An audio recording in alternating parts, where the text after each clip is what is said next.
Isa pong magandang gabi po sa inyong lahat mga kaibigan. Kamusta po kayo?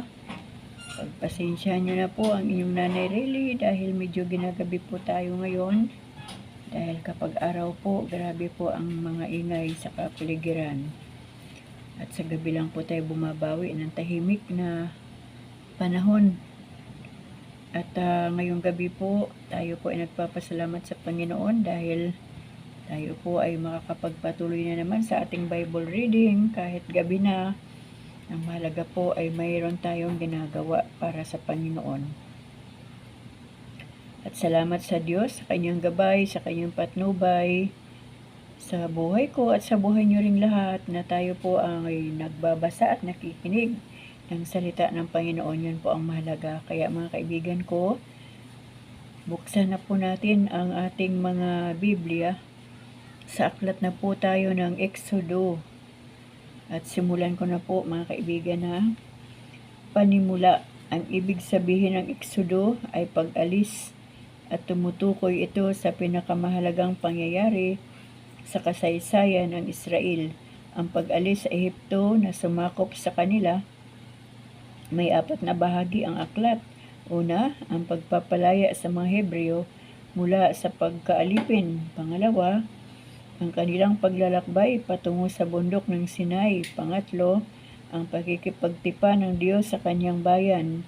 Ibinigay sa kanila ang mga kautosang moral, sibil at panrelihiyon upang maging gabay sa pamumuhay. At ang pang-apat, ang pagtatayo ng dakong sambahan at paglalagay ng mga kagamitan dito at ang pagbibigay ng mga tuntunin tungkol sa mga saserdote at sa pagsamba sa Diyos.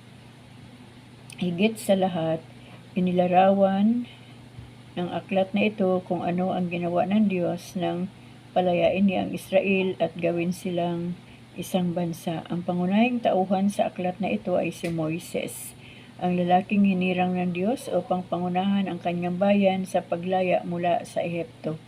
Ang pinakabantog na bahagi ng aklat ay ang 10 utos na nasa kabanatang 20. Kabanatang 20. Nilalaman, pinalaya ang mga Israelita. Letter A, mga alipin sa Ehipto. Letter B, ang pagsilang ni Moises at ang kabataan. Letter K, hinarap sina Moises at Aaron ang hari ng Ehipto. Letter D, ang Pasko at pag-alis sa Ehipto mula sa dagat ng mga tambo hanggang sa bundok ng Sinai, ang kautusan at ang tipan, ang tolda ng tipan at mga tagubilin sa pagsamba.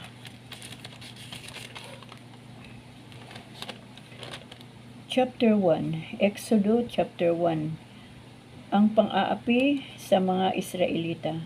Ito ang mga anak ni Jacob na kasama niyang pumunta sa Ehipto, pati ng kani-kanilang sambahayan, sina Ruben, Simeon, Levi, Juda, Isakar, Zabulon, Benjamin, Dan, Naphtali, Gad at Aser.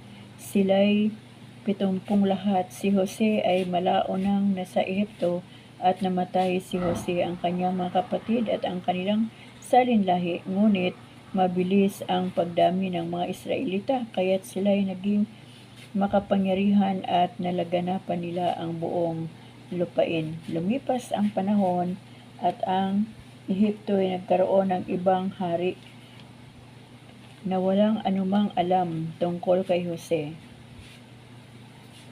Sinabi niya sa kanyang mga kababayan, nanganganib tayo sa mga Israelita. Sila'y patuloy na dumarami at lumalakas pa kaysa atin. Kailangan gumawa tayo ng paraan para mapigil ang kanilang pagdami.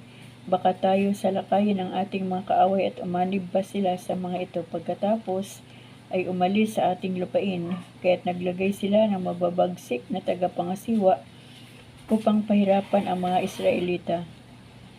Pinagawa ng Faraon sa mga ito ang mga lungsod ng Pitom at Rameses, tulad na lungsod na tinggalan ng mga pagkain at kagamitan. Ngunit habang sinisikil, lalo namang dumarami at lumalaganap ang mga Israelita, kaya't sila'y kinapuutan at kinatakutan ng mga Ehipsyo. Dahil dito, ang mga Israelita ay lalong sinikil at pinahirapan ng mga Ehipsyo sa paggawa ng tisa at ng iba't ibang mabibigat na gawaing bukid. Isang araw, ipinatawag ng Faraon sina Sifra at Puwa, ang mga hilot na nagpapaanak sa mga Hebrea, at tinagubilina ng ganito, sa pagpapaanak ninyo sa mga Hebrea, kung lalaki ang bata, patayin ninyo. Ngunit dahil sa takot nila sa Diyos, hindi sinunod ng mga hilot ang utos ng hari. Hindi nila pinatay ang mga sanggol na lalaki. Dahil dito'y ipinatawag sila ng hari at tinanong, bakit hindi ninyo pinatay ang mga sanggol na lalaking isinisilang ng mga Hebrea? Mangyari po iba ang mga Hebrea sa mga Ehipsya, madali po silang manganak, kaya nakalabas na ang bata kung datna namin, sagot nila, at hindi napigil ang pagdami ng mga Israelita. Ang mga hilot naman ay kinalugdan ng Diyos, pinagkalooban niya sila ng sariling sambahan. Iniutos naman ng Faraon sa mga Ehipsyo na itapon sa ilog Nilo ang lahat ng lalaking sisilang ng mga Hebrea at hayaan lamang mabuhay ang mga babae. Exodo chapter 2. Ang pagliligtas kay Moises. May mag-asawang buhat sa lipi ni Levi na nagkaanak ng lalaki. Napakaganda ng bata kaya 3 buwang itinago ng ina. Nang hindi na ito maaaring itago pa, kumuha siya ng isang basket na yari sa tangkay ng tambo at pinahira ng alkitran. Pagkatapos, isinilid niya rito ang bata at inilagay sa talahiban sa gilid ng ilog. Ang ate naman ng bata ay lumagay sa di kalayuan upang tignan kung ano ang mangyayari. Maliligo noon sa ilog ang anak na babae ng Faraon. Natanaw niya ang basket kahit ito'y pinakuha sa kanyang katulong na naglalakad-lakad naman sa tabing ilog. Nang maiabot sa kanya ang basket, inalis niya ang takip nito at nakita ang batang umiiyak. Naawa siya at kanyang nasabi, ito'y anak ng isang Hebrea. Ang kapatid naman ng bata ay lumapit sa prinsesa at kanyang sinabi, kung ibig po ninyo, ihahanap ko kayo ng isang Hebreang mag-aalaga sa batang yan. Sige, ihanap mo ako. Sagot ng prinsesa. Umalis ang batang babae at tinawag ang kanyang ina. Nang dumating ito, sinabi ng prinsesa, alagaan mo ang batang ito at uupahan kita. Kinuha ng ina ang bata at inalagaan. Nang malaki na ang bata, dinala siya ng kanyang ina sa prinsesa at siya ay itinuring na anak nito. Sinabi niya, napulot ko siya sa tubig, kaya Moises ang ipapangalan ko sa kanya. Tumakas si Moises. Nang binata na si Moises, dinalaw niya ang kanyang mga kababayan at nakita ang hirap na tinitiis ng mga ito dahil sa mabibigat na gawain. Nakita pa niyang sinasaktan ng isang Ehipsyo ang isang Hebreo at lumingaling na siya. Nang walang nakitang tao, pinatay niya ang Ehipsyo at ibinaon sa buhangin. Nagbalik siya kinabukasan at may nakita siyang 2 Hebreong nag-aaway. Tinanong niya ang may kasalanan, bakit mo sinasaktan ang kapwa mo Hebreo? Sino ang nagbigay sa iyo ng kapangyarihang mga siwa at humatol sa amin? Papatayin mo rin ba ako tulad ng ginawa mo sa Ehipsyo? Ganting tanong nito sa kanya. Natakot si Moises nang marinig niya ito at noon niya nalaman na may nakakita pala sa ginawa niya sa Ehipsyo. Nakarating ang balita kay Faraon, kaya ibig niyang ipapatay si Moises, ngunit ito'y nakatakas na nakarating sa Madian. Pagdating sa Madian, naupo siya sa tabi ng isang balon. Dumating naman ang 7 anak na babae ng saserdote roon upang sumalok ng tubig at painumin ang katawan ng kanilang ama. Ngunit may dumating na mga pastol at binulabog ang mga tupa. Nakita ni Moises ang pangyayari, kaya sinakluluhan niya ang mga babae at tinulungang magpainom sa kawan. Maagang nakauwi ang mga babae kaya tinanong sila ng ama nilang si Reuel, bakit maaga kayo ngayon? Mangyari po, ipinagtanggol kami ng isang Ehipsyo laban sa mga pastol. Isinalok niya kami ng tubig at pagkatapos pinainom po niya ang kawan. Sagot nila, nasaan siya? Bakit di ninyo isinama rito at nang makasalo natin sa pagkain. Sunod-sunod na tanong ng ama at ipinatawag nga niya si Moises. Mula noon, doon na nanirahan si Moises at pangasawa niya tuloy si Sipora na anak ni Reuel. Dumating ang araw na si Sipora ay nanganak ng isang lalaki, Gersom, ang ipinangalan sa kanya ni Moises sapagkat anya ako'y dayuhan dito. Pagkalipas ng mahabang panahon, namatay ang Faraon, ngunit inalipin pa rin ng mga Ehipsyo ang mga Israelita, kaya't dumaraing sila sa tindi ng hirap. Narinig ng Diyos ang kanilang daing at naalala niya ang kanyang tipan kina Abraham, Isaac at Jacob. Nakita niya ang kalagayan ng mga Israelita at siya'y nahabag sa kanila. Exodo chapter 3. Ang pagtatawag kay Moises. Samantala, mula nang tumira si Moises sa Madian, siya na ang nag-aalaga sa kawan ng biyanan niyang si Jethro. Minsan, itinaboy niya ang kawan pabagtas ng disyerto at nakarating siya sa Horeb, sa bundok ng Diyos. Doon, ang anghel ng Panginoon ay napakita sa kanya parang ningas sa gitna ng isang mababang punong kahoy. Kitang-kita ni Moises na nagliliyab ito, ngunit hindi nasusunog. Kaya't sinabi niya sa kanyang sarili, "Katakataka ito, tignan ko nga mabuti kung bakit di nasusunog gayong nagliliyab." Nang lalapit na si Moises, tinawag siya ni Yahweh buhat sa nagliliyab na punong kahoy, "Moises, Moises." "Ano po iyon?" sagot niya. Sinabi ng Diyos, "Huwag kang lumapit, hubarin mo ang iyong sandalyas, sapagkat banal na dako ang kinatatayuan mo. Ako ang Diyos ng iyong mga magulang, nina Abraham, Isaac at Jacob." Tinakpan ni Moises ang kanyang muka, pagkat natatakot siyang tumingin sa Diyos. Sinabi sa kanya ni Yahweh, "Nakita akong labis na pinahirapan ng mga Ehipsyo ang aking bayan. Alam ko ang hirap nilang tinitiis at naririnig ko ang kanilang daing. Kaya bumaba ako upang sila'y iligtas, ialis sa Ehipto at ihatid sa lupang mayaman, malawak at sagana sa lahat ng bagay. Ito'y ang lupain ng mga Kananeo, Heteo, Amoreo, Peresiyo, Hebiyo at Hibosiyo. Naririnig ko nga ang daing ng aking bayan at alam ko ang pang-aaping ginagawa sa kanila ng mga Ehipsyo. Kaya papupuntahin kita sa Faraon upang ilabas mo sa Ehipto ang aking bayan." Sumagot si Moises, "Sino po akong haharap sa Faraon at maglalabas ng bayang Israel mula sa Ehipto? Huwag kang mag-alala, hindi kita pababayaan at ito ang magiging katibayan na ako ang nagsugo sa iyo. Sa bundok ding ito, sasambahin ninyo ako kapag nailabas mo na sa Ehipto ang aking bayan," sabi ni Yahweh. Sinabi ni Moises, "Pupunta ako sa mga Israelita at sasabihin sa kanilang ako'y sinugo ng Diyos ng aming ninuno.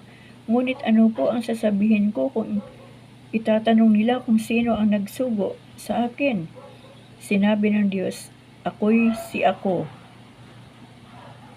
Ako'y si ako nga. Sabihin mong sinugo ka ni ako nga, ni Yahweh, ng Diyos na inyong mga ninuno, ng Diyos ni Abraham, Isaac at Jacob. At ito ang pangalawang itatawag nila sa akin magpakailanman. Lumakad ka na at tipunin mo ang mga lider ng Israel. Sabihin mo sa kanilang,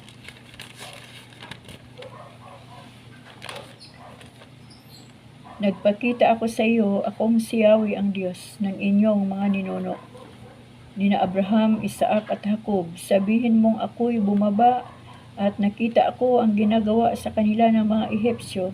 Dahil dito, iaalis ko na sila sa bansang iyon na nagpapahirap sa kanila. Dadalhin ko sila sa mayaman at masaganang lupain ng mga Kananeo, ng mga Heteo, ng mga Amoreo, ng mga Perisyo, ng mga Hivyo at ng mga Sibusyo. Pakikinggan kanila. Pagkatapos isama mo ang mga lider at pumunta kayo kay Faraon. Sabihin mong akong si Yahweh, ang Diyos ng mga Hebreo, ay napakita sa iyo at kayo'y maglalakbay ng 3 araw papunta sa ilang upang maghandog sa akin. Alam kong hindi siya papayag hanggat hindi mo dinadaan sa dahas, kaya ipadadama ko sa kanila ang bigat ng aking kamay. Parurusahan ko ang buong Ehipto at sa pamagitan ng mga kababalaghan pagkaraan noon, papayagan na niya kayong umalis. Idinugtong pa ng Diyos, pagagaanin ko sa inyo ang loob ng Ehipsyo upang may madala kayo pag-alis. Lahat ng babae ay manghihingi ng damit, alahas na ginto o pilak sa kanilang mga kapitbahay, at sinumang babaeng nanduroon, ipasusuot ninyo ang mga ito sa inyong mga anak. Sa ganitong paraan masasamsam ang ari-arian ng mga Ehipsyo. Binigyan ng Diyos ng kapangyarihan si Moises. Tinanong ni Moises, anong gagawin ko kung hindi makinig sa akin ang mga Israelita at hindi maniwalang napakita kayo sa akin? Ito po ay nasa Exodo chapter 4 na po. Ano iyang tangan mo? Ganting tanong sa kanya ni Yahweh. Tungkod po, sagot ni Moises, bitiwan mo. Utos ni Yahweh, binitiwan nga ni Moises at ito'y naging ahas, pagsayad sa lupa. Kaya't siya'y napaurong. Sinabi sa kanya ni Yahweh, hawakan mo sa buntot ang ahas. Hinawakan nga ni Moises at ito'y naging tungkod uli. Ganyan ang gagawin mo para maniwala silang napakita ako sa iyo, ang Diyos ng inyong mga ninuno, nina Abraham, Isaac at Jacob. Sabi ni Yahweh, ipadoob mo ang iyong kamay sa damit mo sa tapat ng iyong dibdib. Sabi pa ni Yahweh, ganon nga ang ginawa ni Moises at nang ilabas niya ito'y lipos ng ketong. Ipaloob mo uli, utos ni Yahweh, at sinunod naman ni Moises. Nang ilabas nito uli ang kanyang kamay, wala ng ketong. Sinabi ng Diyos, kung ayaw ka pa nilang paniwalaan sa unang kababalaghan, malamang na paniniwalaan ka na nila sa ikalawa. Kung ayaw pa rin nilang makinig sa iyo, kumuha ka ng tubig sa ilog Nilo, ibuhos mo sa lupa at ang tubig na iyon ay magiging dugo. Sinabi ni Moises, Panginoon, sa mulat-mula pa'y hindi po ako mahusay magsalita, makapal po ang aking dila, hitong at pautal-utal akong magsalita. Sinabi ni Yahweh, sino ba ang gumagawa sa bibig ng tao? Sino ang may kapangyarihan para maging bingi o pipi ang isang tao? At sino rin ba ang nagbibigay ng paningin at may kapangyarihang bumulag? Hindi ba akong si Yahweh? Kaya nga, lumakad ka na, tutulungan kita sa pagsasalita at ituturo ko sa iyo ang iyong sasabihin. Yahweh, isinasamo ko pong iba na ang inyong suguin, sagot ni Moises. Dahil dito,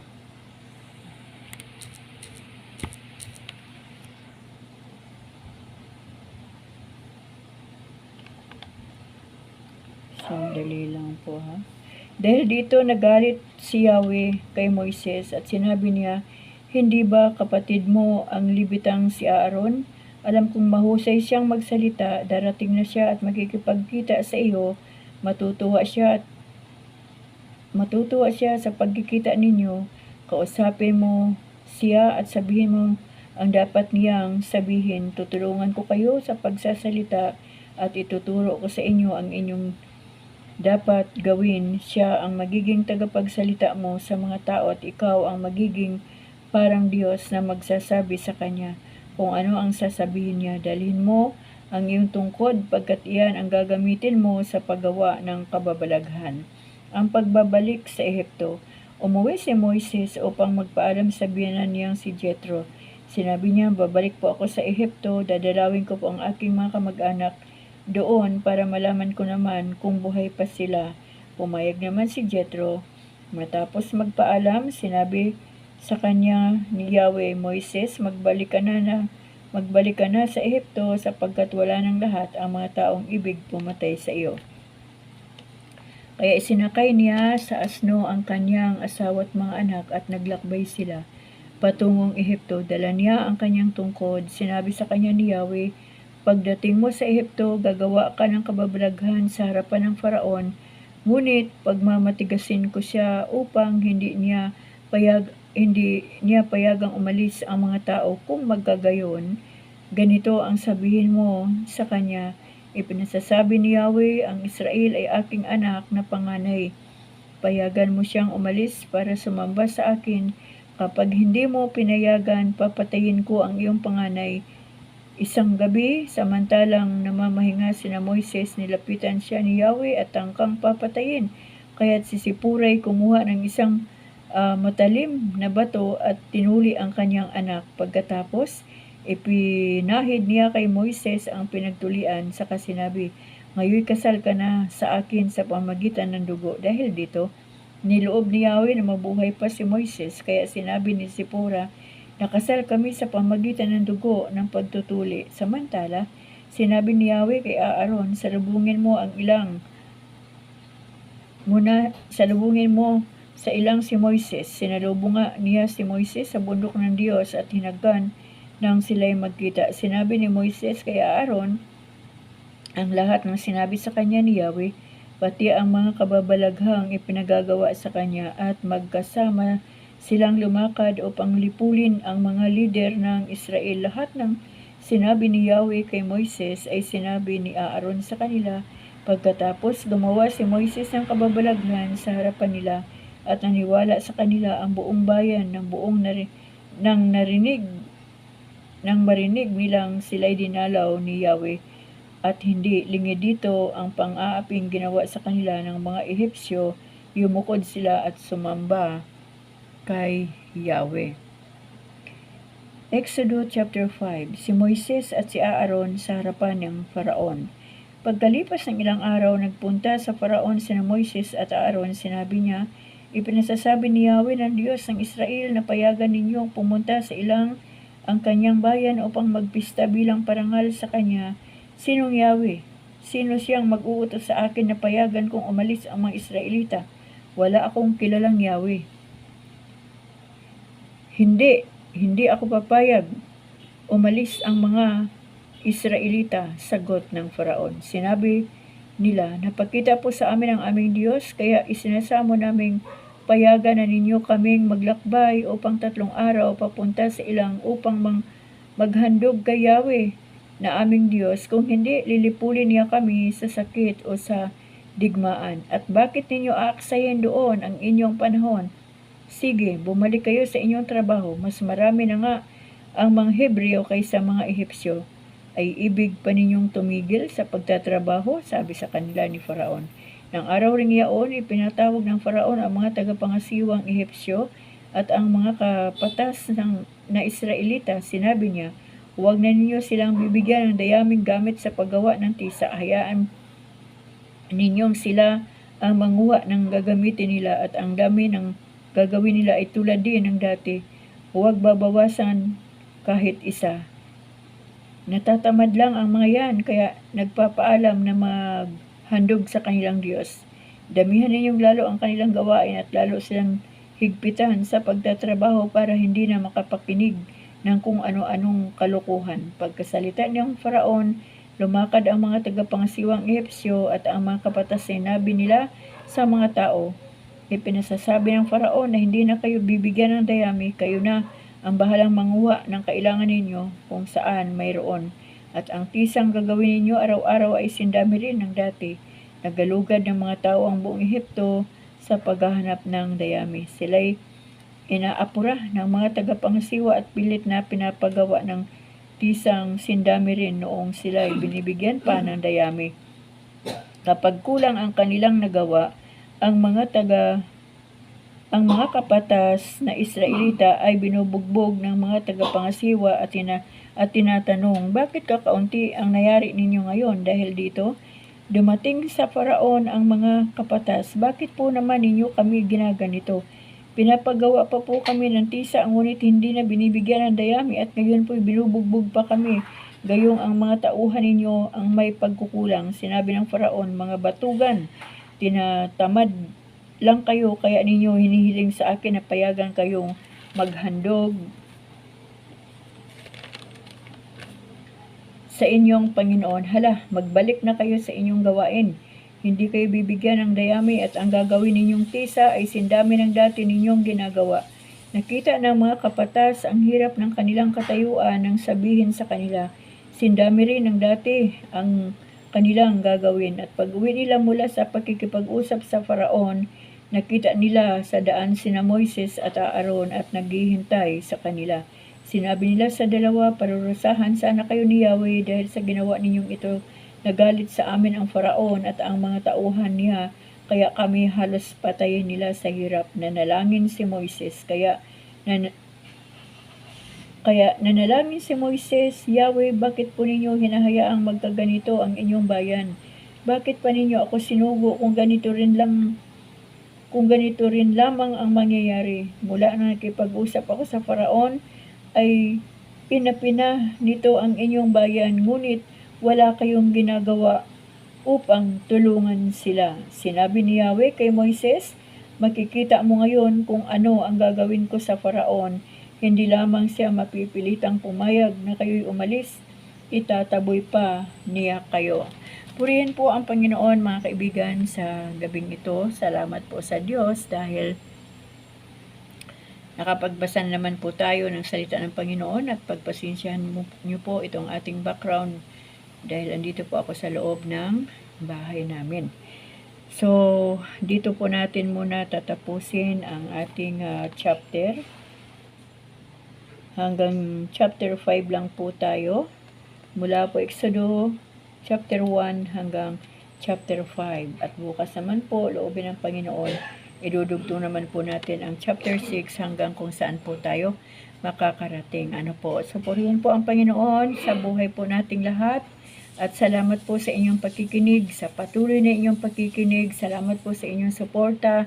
At wala po akong ibang dalangin kundi ang pagpalain po tayo ng ating Diyos sa bawat sandali ng ating mga buhay. Ganon din po ang ating mga pamilya. Amen.